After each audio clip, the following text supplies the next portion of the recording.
عوام کی فکر ہی نہیں ہے، کیونکہ عوام کے نمائندے ہی نہیں ہے، کیونکہ عوام نے اس کو مسترد کر کے ان کو ووٹ ہی نہیں دیا۔ ان کو پتا ہے کہ جس کے ذریعے یہاں آئے ہیں دوبارہ اسی کے ذریعے اس نے واپس آنا ہے، تو اس کی عوام کے ساتھ اس کا تو کوئی سروکار نہیں ہے۔ یہ بدقسمتی ہے اس ملک کی۔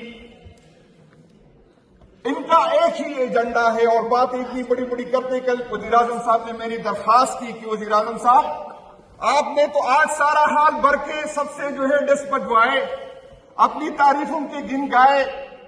آپ کو بھی پتا ہے اور ہماری بھی پتا ہے کہ آپ کی کتنی سہ ہے، آپ کو بھی پتا ہے اور ہم عوام کو بھی پتا ہے کہ آپ کی کتنی سہ ہے اور آپ نے کیا کنٹریبیوٹ کیا تھا۔ یہ عمران خان صاحب جب وزیر اعظم تھے تو ایران اور امریکہ کی اس نے کوشش کی، اس نے کردار ادا کیا تھا۔ ایران اور سعودی عرب کے جو تعلقات خراب تھے اس وقت کی وزیر اعظم نے اس میں کردار ادا کیا تھا، اور ہم سب کو فخر ہے اگر پاکستان نے اس میں کردار ادا کیا ہو۔ بدقسمتی ہماری یہ ہے کہ ہمارا وزیر اعظم صاحب نہ اس کی کوئی سہ ہے، نہ اس کی کوئی بات سنی جاتی ہے، وہ ہر چیز کی اجازت لے کے آتے ہیں اور ہمیں بتاتے ہیں کہ میں نے یہ کیا اور ہم نے وہ کیا۔ بھائی جان، ہم سب کو پتا ہے کہ آپ کیا کرتے ہیں اور کون آپ سے کیا کرواتا ہے۔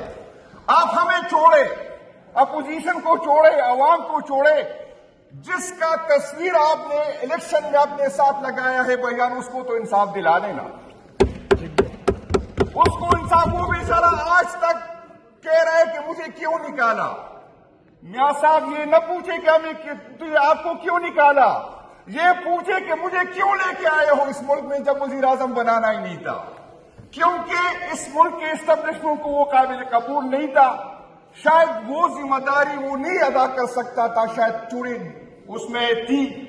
شہباز شریف صاحب نے اپنی خدمات حاضر کیے اور ہمیں کل یہ کہہ رہے تھے ہمیں ایران کی قوم پہ فخر ہے، ہمیں ایران کی حکومت پہ فخر ہے کہ اس نے ایک سپر پاور کی مقابلہ کیا اور اس کو مجبور کیا کہ اس کو ایک ایگریمنٹ پہ لے کے آئے۔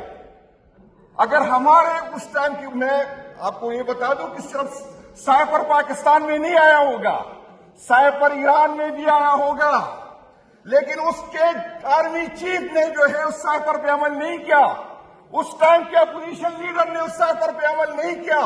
ہمیں افسوس اس بات کی ہے جن لوگوں نے امریکہ کے کہنے پہ ایک منتخب حکومت کو گرایا تھا، آج وہ یہاں پر مزے کر رہے، اور جنہوں نے ایبسولوٹلی ناٹ کہا تھا وہ آج جیلوں کے سلاخوں کے پیچھے ہے۔ اگر ایران میں شہباز شریف جیسا اپوزیشن لیڈر ہوتا تو آپ سوچتے اس کا کیا ہوتا؟ اگر ایران میں باجوازی سے آرمی چیف ہوتا تو آج اس کا کیا حل ہوتا؟ اور ہمیں عجیب بات ہی یہاں پر ہم نے سنا تھا کہ اگر سائفر صحیح نکلا تو میں استعفیٰ دے دوں گا، تو میں اس جناب سے پوچھتا ہوں کہ اپنی بات پہ تو قائم رہے نا۔ آج تو دنیا کو پتا چلا کہ سائفر صحیح تھی، پھر آپ اپنی بات پہ کیوں نہیں ٹکے رہتے ہیں؟ جناب کے ساتھ یہاں پر فائنانس منسٹر صاحب نے، کیونکہ اس کا عوام سے تو کوئی تعلق ہی نہیں، انہوں نے 15 ٹریلین روپے کا ٹارگٹ دیا۔ بھائی جان بتائے آپ کی ایکسپورٹ نہیں بڑھ رہی ہے، بھائی جان بتائے آپ کے ٹیکس نیٹ نہیں بڑھ رہا، آپ کی ترقی نہیں ہو رہی، تو 15 ٹریلین روپے آپ کہاں سے دیں گے؟ اس کا ایک حل انہوں نے نکالا۔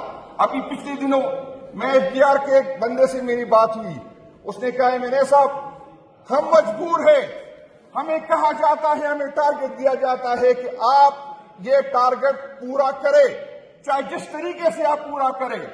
اس سے کیا ہوگا؟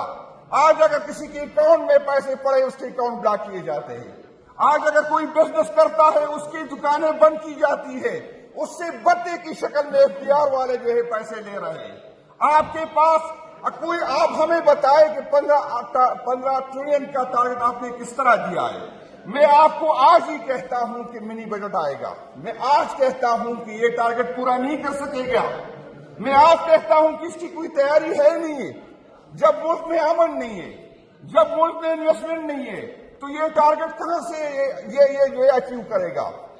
جناب اسپیکر صاحب، ملاکنڈ ڈویژن اور ایکس فاٹا جو تھا، آج بھی وہاں پر دہشت گردی ہے، آج بھی وہاں پہ امن و امان کے حالات بد سے بدتر ہے۔ لیکن موجودہ حکومت نے وہاں بھی ٹیکس نافذ کیا.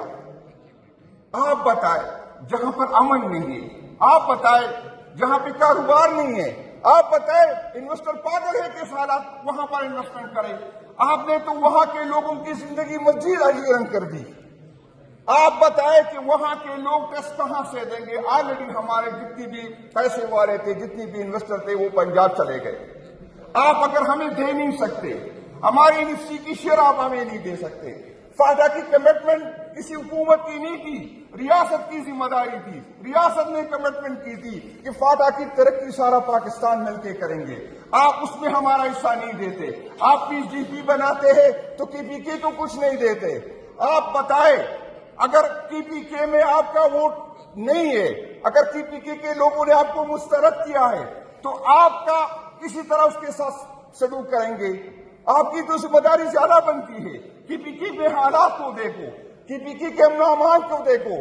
کی پی کے سارے پاکستان کے لیے جو ہے قربانی دے رہا ہے. کی پی کے کو آپ نے اس حالت میں چھوڑ دیا. آپ نے افغانستان کا بارڈر بند کیا جس پہ ہمارے کاروبار کا جو ہے انحصار تھا.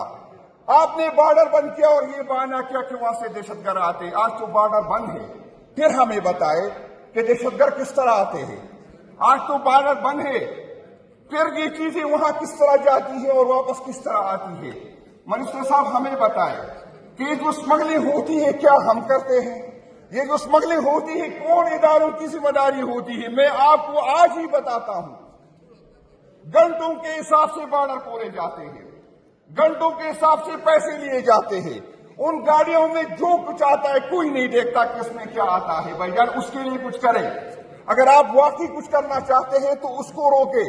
اگر آپ واقعی کچھ کرنا چاہتے ہیں تو وہ دیکھے کہ یہاں سے کون لوگ ہیں جو اس بارڈر سے کمائی کر رہے ہیں. آپ غریب کے پیچھے تو پڑ جاتے ہیں. جو ایک بوری گندم کے وہاں لے کے جاتا ہے آپ اس کو تو پکڑتے ہیں. جو ایک چھوٹا سا لوٹا جو ہے گھی کا لے کے جاتا ہے اس کو پکڑتے ہیں. لیکن جو گھنٹوں کے حساب سے بارڈر کو وا کے جو سامان لے کے آتے کوئی اس سے پوچھنے والا نہیں ہے. جناب اسپیکر صاحب اس ملک پہ رحم کریں. اس حکومت میں اداروں کو ہم نے بے توقیر کیا. اس حکومت میں آئین کو بے توقیر کیا. اس حکومت میں ہم نے قانون کو بے توقیر کیا. ہم جب بات کرتے ہیں نااہل ہو جاتے ہیں. ہم جب بات کرتے ہیں ورن نکل جاتی ہے. ہم جب بات کرتے ہیں ہمیں عدالتوں سے ضمانت کرنی پڑتی ہے. بھائی جان یہ کون سا قانون ہے؟ ہماری بات نہیں سنی جاتی. آپ لوگوں میں اتنی ہمت نہیں ہے کہ ہماری بات کو چلائے. آپ لوگوں میں اتنی ہمت نہیں ہے کہ جواب دے. آپ لوگ ہمارا کیا مقابلہ کر سکے؟ میرے بھائی انجینئر صاحب منسٹر تھے وہاں پر گلگت بلتستان میں، ماشاءاللہ 2 مہینے رہے، سرکاری پروٹوکولوں میں رہے، سرکاری ریسٹ ہاؤس میں لگے. لیکن وہاں کے چیف الیکشن کمشنر میں اتنی ہمت نہیں تھی کہ انجینئر صاحب سے پوچھے کہ بھائی آپ یہاں کیا کر رہے. میں 20 گھنٹے رہا اور مجھے وہاں سے نکالا گیا اور پھر کہتے الیکشن آپ نے جیتے. بھائی جان ہمت ہے تو مقابلہ کرو. ہمت ہے اکٹھے ہو کے مقابلہ کرو. یہ جو آپ کے ساتھ ابھی لمبی لمبی تقریریں کریں گے پھر وہ نقوی صاحب ہاتھ سے پکڑ کے زبردستی لے کے آئے گا. پتہ نہیں ہاتھ سے پکڑے گا یا کان سے پکڑے گا، زبردستی آپ سے ووٹ لے جائے گا. یہ ڈرامہ ختم ہونا چاہیے. آپ لوگ اکٹھے ہیں، آپ لوگ ساتھ ہیں اس ملک کو بگاڑنے میں، جمہوریت کا بیڑا غرق کرنے میں، عدلیہ کو بے توقیر کرنے میں. اور ایک بات میں اسپیکر صاحب سے کہتا ہوں، میری یہ ڈیمانڈ ہے کہ جو عدلیہ پہ ہم اربوں روپے لگا رہے ہیں یہ بند ہونا چاہیے. اس بڑی بڑی بلڈنگ میں یونیورسٹیاں کھولنی چاہیے. اس بڑی بڑی بلڈنگوں میں اسپتالیں کھولنا چاہیے. جب وہاں انصاف نہیں ملتا، جہاں بات نہیں سنی جاتی، وہاں فیصلے کوئی اور کرتا ہے، وہاں پیسے کوئی اور لگاتا ہے، تو ان ججوں کا اتنی بڑی بڑی تنخواہوں کا اتنی بڑی بڑی کرسیوں پہ بیٹھنے کا کیا فائدہ؟ ہم غریب ملک ہے، ہم نہیں افورڈ کر سکتے، ہم نہیں افورڈ کر سکتے ان کی سازشیاں، ہم نہیں افورڈ کرتے اس کی بڑی بڑی پوزیشنوں پہ بیٹھنا.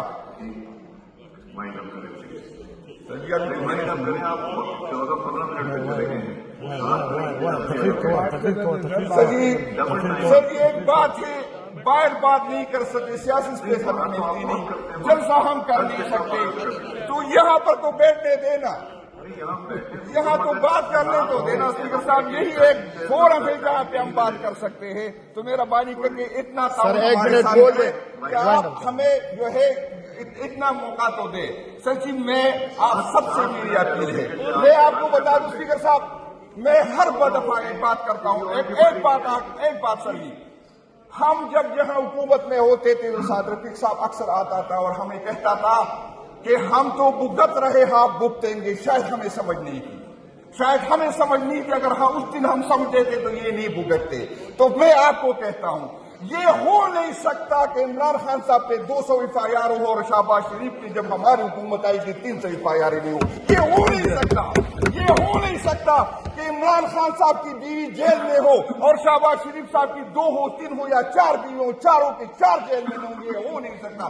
آپ نے جو بیچ مارک رکھا ہے انشاءاللہ تعالیٰ میں وعدہ کرتا ہوں کہ ہم آگے جائیں گے۔ مجھے اپنی تکلیف نہیں ہے، لیکن مجھے انجینئر صاحب میرے بھائی ہے، میں رات کو سوتا ہوں تو مجھے اس کی چیخیں آتی کہ یار یہ بیچارہ کب جیل میں ہوگا۔ ہم تو بھگت رہے لیکن یہ بھائیان نہیں بھگت سکے۔ ہمیں یاد ہے کہ ہماری حکومت میں یہ صاحبان جو بڑی بڑی باتیں کر رہے وہ کس طرح رو رہے تھے۔ ہمارا لیڈر بھی نہیں رو رہا، وہ فریاد ہی نہیں کر رہا، لیکن آپ برداشت نہیں کر سکتے۔ میں آپ کو گواہ بناتا ہوں کہ آپ کی چیخیں اتنی نکلے گی کہ آپ کیا برداشت نہیں کر سکتے۔ بڑی مہربانی، شکریہ۔